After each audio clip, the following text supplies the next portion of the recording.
Shalom, selamat pagi Bapak Ibu yang diberkati Tuhan. Kembali lagi dalam Sarapan Rohani STT Paulus Jakarta bersama saya Yohana Anjali Kermalai.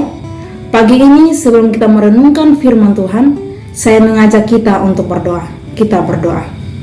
Terima kasih Bapa, pada saat ini Tuhan Yesus, kami akan mendengarkan kebenaran firman Tuhan. Kiranya Engkau memberkati kami Bapa. Terima kasih Tuhan Yesus, haleluya, amin. Bapak Ibu yang diberkati Tuhan, renungan firman Tuhan hari ini saya beri tema ketaatan adalah landasan penting untuk berjalan bersama Tuhan. Bapak Ibu yang terkasih, selain hubungan yang karib dengan Tuhan, ketaatan merupakan landasan penting agar kita dapat berjalan bersama Tuhan. Ketika dua orang berjalan bersama, maka keduanya akan sepakat untuk menuju kepada satu tujuan yang sama. Bapak Ibu yang diberkati Tuhan, ada beberapa bagian yang akan kita lihat pada pagi hari ini supaya kita dapat berjalan sesuai dengan kehendak Tuhan dan menjadi pribadi yang taat. Kebenaran yang pertama yaitu belajar mendengarkan. Kita boleh melihat dalam 1 Samuel 15 ayat yang ke-22. Saya akan bacakan firman Tuhannya bagi kita. Firman Tuhan berkata demikian, tetapi jawab Samuel, apakah Tuhan itu berkenan kepada korban bakaran dan korban sembelihan, sama seperti kepada mendengarkan suara Tuhan? Sesungguhnya mendengarkan lebih baik daripada korban sembelihan, memperhatikan lebih baik daripada lemak domba-domba jantan. Bapak Ibu yang diberkati Tuhan, bagaimana kita mau taat kalau kita tidak tahu perintah Tuhan?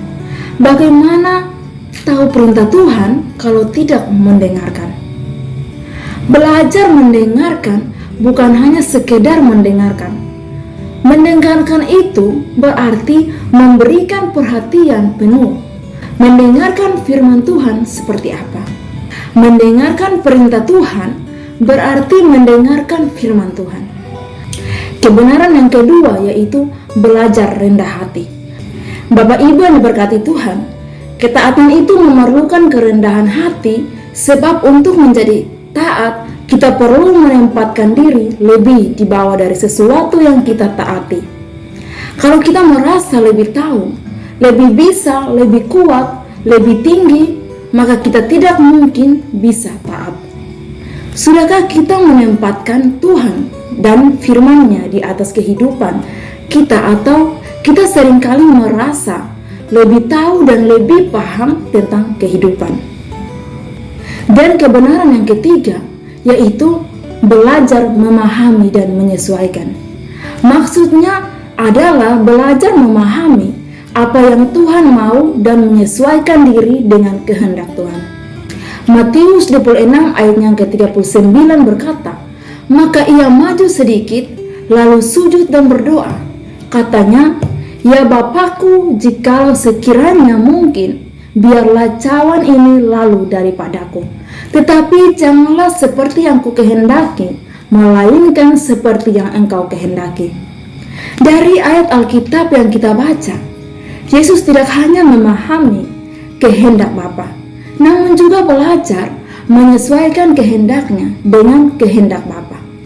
Bapak Ibu yang diberkati Tuhan, seringkali seseorang memahami firman Tuhan, namun tidak mau menyesuaikan hidupnya, tujuan hidupnya, prinsip hidupnya dengan firman Tuhan. Oleh sebab itu, Bapak Ibu yang diberkati Tuhan, belajar mendengarkan, belajar rendah hati, kemudian belajar memahami, dan pada akhirnya belajar menyesuaikan hidup kita dengan kehendak Tuhan. Maka kita akan menjadi pribadi yang sejalan dengan Tuhan. Ingat bahwa ketaatan itu yang diperlukan dalam perjalanan hidup bersama Tuhan. Tanpa ketaatan, kita akan tersesat. Firman Tuhan memberkati kita. Amin.